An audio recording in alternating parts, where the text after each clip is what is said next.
سلامونه وخت مو پخیر. نن پنجشنبه د اقرابیا لړم 24 او د نومبر 14 نیټه ده. پام وکړئ د موج نیوز خبري ټولګې ته. په پیل کې هم د څو مهمو خبرونو سرټکي.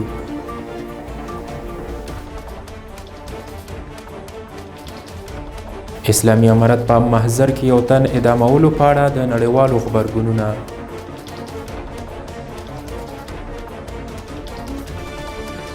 په ننګرهار کې د تصویرونو او ویډیوګانو اخیستل منع اعلان شول.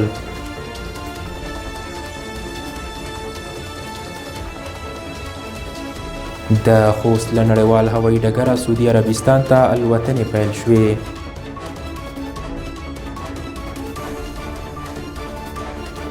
ایران او اسلامي امارت د زندانیانو تبادلې په اړه خبرې کوي.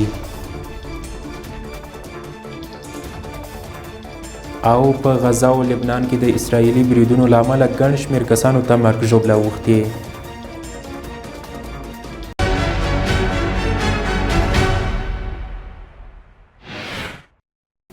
اوس هم بشپړ خبرونه. زه وحید الله توحیدي یم. په پکتیا کې د اسلامي امارت لخوا د محمد عیاض اسد په نوم د یو کس د اعدام په اړه نړیوالو او د بشري حقونو ادارو خپل غبرګونونه ښودلي دي. د ملګرو ملتونو دفتر چې په جنیوا کې موقعیت لري دغه اعدام غندلی او هغه یې د بشري حقونو ښکاره سرغړونه بللې ده. ملګرو ملتونو په خپله ویبپاڼه کې په یو بیان کې ویلي چې د سرپرست حکومت دې په سمدستي توګه دا ډول سزاګانې لړۍ ودروي. دغه دفتر په افغانستان کې د بشري حقونو د مخ په خرابېدونکي وضعیت په اړه ژوره اندېښنه هم څرګنده کړې ده. د اسلامي امارت د سترې محکمې په وینا د محمد عیاض اسد پر وړاندې د قصاص حکم د قتل په جرم تطبیق شوی او هغه پرون چهارشنبه د پکتیا مرکز ګردیز په ورزشي سټیډیوم کې په محضر کې اعدام شوی دی. په همدې حال کې په افغانستان کې د ملګرو ملتونو مرستندوی ماموریت یونما دغه اعدام ته په غبرګون کې ویلي چې په محضر کې اعدامونه د افغانستان د نړیوالو بشري حقونو ژمنو سره په ټکر کې دي او د دې سزاګانو د درېدو غوښتنه یې کړې ده. د ملګرو ملتونو ځانګړي راپور ورکوونکي ریچارډ بنټ هم دغه اعدام زړه بګنونکی بللی او پر اسلامي امارت یې غږ کړی چې دا ډول سزاګانې لړۍ سمدستي ودروي.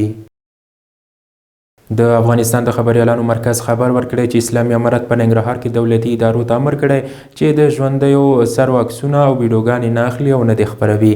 د ننګرهار د والي مرستیال ویلي دا پریکړه د ملا هیبت الله اخندزاده د فرمان پر بنسټ شوې ده چې مخکې په کندهار، تخار، بادغیس او هلمند کې هم عملي شوې ده. ټاکل شوې ده چې د ایران د عدلیې وزارت یو پلاوی کابل ته ولاړ شي او له اسلامي امارت سره د زندانیانو د تبادلې په تړاو خبرې وکړي. د ایران د عدلیې وزارت د بشري حقونو مرستیال اسکر جلالیان به د افغانستان له چارواکو سره د بندیانو د بیرته ستنېدو پر پروسه بحث وکړي. د ایران دولتي رسنیو ویلي ایران به په راتلونکو 2 میاشتو کې 1000 افغان زندانیان افغانستان ته واستوي او په بدل کې به اسلامي امارت ایرانی بندیان آزاد کړي. راپورونه ښیي چې د ایران په زندانونو کې د افغانانو اعدامونه زیات شوي چې یوازې د زاهدان په زندان کې 50 افغانان اعدام شوي دي. د مهاجرینو او راستنیدونکو چارو وزارت وایي له کابل څخه خپلو سیمو ته د 15000 داخلي بې ځایه شوو کورنیو د ثبت او بایومټریک لړۍ پیل کړې ده. د کابل ولایت د کډوالو چارو په ریاست کې په همدې موخه جوړه شوې غونډه کې د کډوالو او راستنیدونکو چارو وزارت سرپرست خلیل الرحمن حقانی وویل د اسلامي امارت په بیا واکمنېدو سره په ټول هیواد کې سرتاسري امنیت تأمین شوی او په زرګونو داخلي بې ځایه شوي هیوادوال او کورنۍ یې چې د امنیتي ستونزو له امله بې ځایه شوي وو په داوطلبانه ډول خپلو اصلي سیمو ته راستانه شوي. حقانی وویل چې دغه کډوال او بې ځایه شوي د اسلامي امارت د مهاجرینو وزارت او همکارو بنسټونو د هڅو په پایله کې خپلو سیمو ته لیږدول کیږي. د کډوالو چارو وزارت سرپرست زیاته کړه په لومړي ګام کې به له کابل ښار څخه بېلابېلو ولایتونو ته 15000 بې ځایه شوي کورنۍ خپلو اصلي سیمو ته ولیږدول شي چې ډیری یې د کندوز ولایت اوسیدونکي دي. همدارنګه د مهاجرینو وزارت مسلکي مرستیال مولوي عبدالرحمن راشد وویل د اسلامي امارت په راتلو او له تیرو 3 کلونو وروسته په هیواد کې د ښه امنیت په تامین سره د ثبت نام او بایومټریک مرکزونو د پرانیستلو شاهدان یو. نوموړي په دې برخه کې له نړیوالو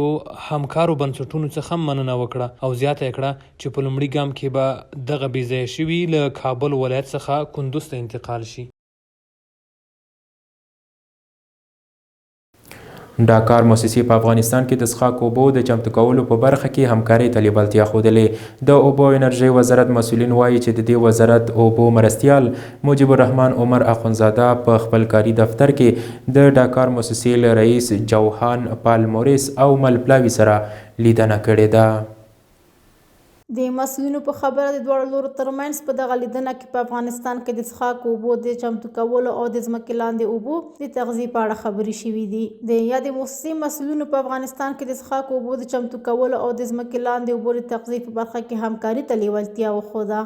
په ورته وخت کې د اوبو او انرژۍ وزارت د اوبو مرستیال په یادو برخو کې د ډاکار موسسې د مسؤلینو د لیوالتیا هرکلی کړی او ترڅنګ د ځمکې لاندې اوبو او د تغذیې په اړه دغه وزارت پروګرامونو ته په اشارې له مقابل لوري سره په دغه برخه کې د هر راز همکاري ژمنه وکړه. د دې ترڅنګ د دغه لیدنې په پای کې د دواړو لورو د عملي چارو د پیل په مخه د هوکړه لیک پر لاسلیک کولو ټینګار وکړ.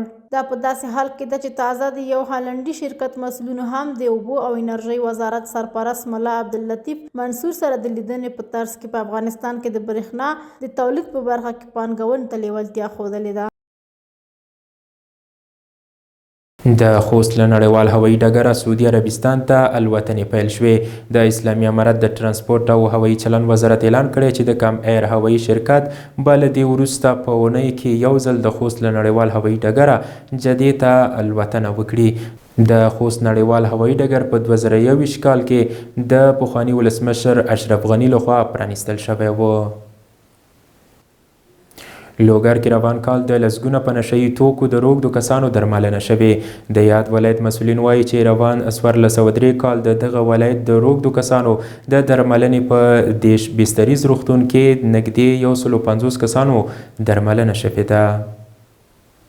د لوګر د عامې روغتیا ریاست د مطبوعاتو مسؤل ډاکټر فهیم الله لودین رسنیو ته ویلي چې د دې ولایت د امنیې قومندانۍ اړوند د نشهیي توکو پر وړاندې د مبارزې مدیریت سره په ګډه همکارۍ د روان 1403 کال له پیل څخه تر اوسه د 144 کسانو چې په نشهیي توکو روږدي وو درملنه یې شوې. د نوموړي په خبره یاد شمېر کسان له درملنې وروسته خپلو کورنیو ته سپارل شوي او اوس مهال یادي ژوند غوره کړی دی. د لوګر ولایت د عامې روغتیا ریاست مسؤلینو د معلوماتو له مخې اوس مهال د دې ولایت د معتادینو په روغتون کې 28 تنه روږدي کسان تر درملنې لاندې دي او هڅې روانې دي ترڅو په نږدې راتلونکي کې د یاد روغتون د بسترونو شمېر د 10 څخه 50 ته لوړ کړي. دا په داسې حال کې ده چې وړمه ورځ د کورنیو چارو وزارت مسؤلینو وویل چې د کابل او یو شمېر نور ولایتونو څخه یې په نشهیي توکو روږدي 1500 کسان راټول کړي او د درملنې په موخه د کابل اړوند روغتونونو ته وړل شوي دي. د یادونې وړ ده چې د دې وړاندې هم د ګڼ شمېر کسانو چې په نشهیي توکو روږدي وو درملنه یې شوي او خپلو کورنیو ته سپارل شوي او ځینې لا هم د درملنې لاندې دي. د اطلاعات او کلتور وزارت په کندهار ولایت کې د تاریخي آثارو د قاچاق د مخنیوي خبر ورکړ. د کندهار ولایت د اطلاعات او فرهنګ ریاست د فرهنګ او هنر رئیس عبدالشکور سپان په خبره له قندهاره بهرنیو هیوادونو ته د 1 میل لرغونې توپانچې او له ډبرو جوړې شوې کټوې قاچاق مخه ونیول شوه. عبدالشکور سپان ویلي دغه تاریخي آثار د احمدشاه بابا په هوایي ډګر کې بهرنیو هیوادونو ته د قاچاق پر مهال کشف او نیول شوي دي. د سپان په خبره د اټکل له مخې له ډبرو جوړ دا لرغوني آثار د غزنویانو او تیموري دورې پورې اړه لري او توپانچه بیا په 19مه پیړۍ پورې اړوند آثار دي چې تر ثبت وروسته به د کندهار په ولایتي موزیم کې نندارې ته کېښودل شي. کندهار کې د نږدې 6 میلیونه افغانیو په لګښت 3 کانالونه جوړیږي. د یاد ولایت د کرنې اوبو لګولو او مالدارۍ ریاست مسؤلین وایي چې د دې ولایت په سپین بولدک ولسوالۍ کې د ملګرو ملتونو د پراختیايي پروګرام د 15.8 میلیونه افغانیو په لګښت د اوبو رسولو 3 کانالونه جوړیږي چې چارې یې پیل شوي دي. د یاد ریاست مطبوعاتي مسؤل محمد حنیف حقمل رسنیو ته ویلي چې دغه کانالونه د سپین بولدک ولسوالۍ په زنانه مارکیټ، کسی او ستونکاري سیمو کې د UNDP سازمان په مالی ملاتړ د 15.8 میلیونه افغانیو په لګښت جوړیږي چې په رسمي ډول کارونه پیل شول. په ورته وخت کې د یادې سیمې اوسیدونکي د یادو کانالونو د کارونو پر پیل خوښي څرګندوي او د دولت څخه د ورته نورو کانالونو او پروژو د پلي کولو غوښتنه هم کوي. د یادونې وړ ده چې د دې وړاندې هم په یو شمېر نورو سیمو کې ورته کانالونه جوړ او په ځینو یې لا هم کارونه روان دي چې په نږدې راتلونکي کې به یې چارې بشپړې او ګټې اخیستنې ته به وسپارل شي.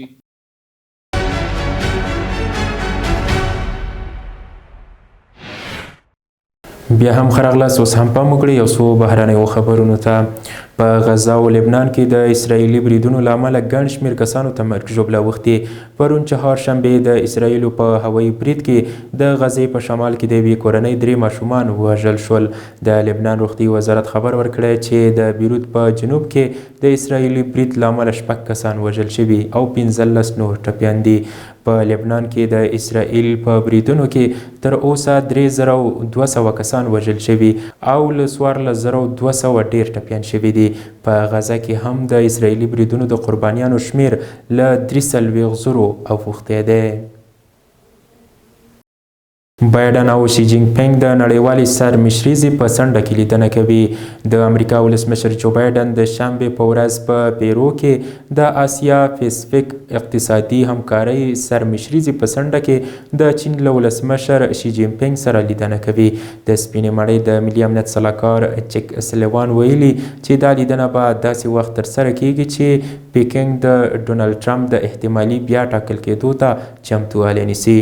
ټرمپ په خپل کمپاین کې ژمنه کړې چې پر چینایي صادراتو به 80% تعرفه ولګوي. د موج نیوز درنو کتونکو دا و د دې مهال مهم او وروستي خبرونه. تر بیا ښه وخت ولرئ.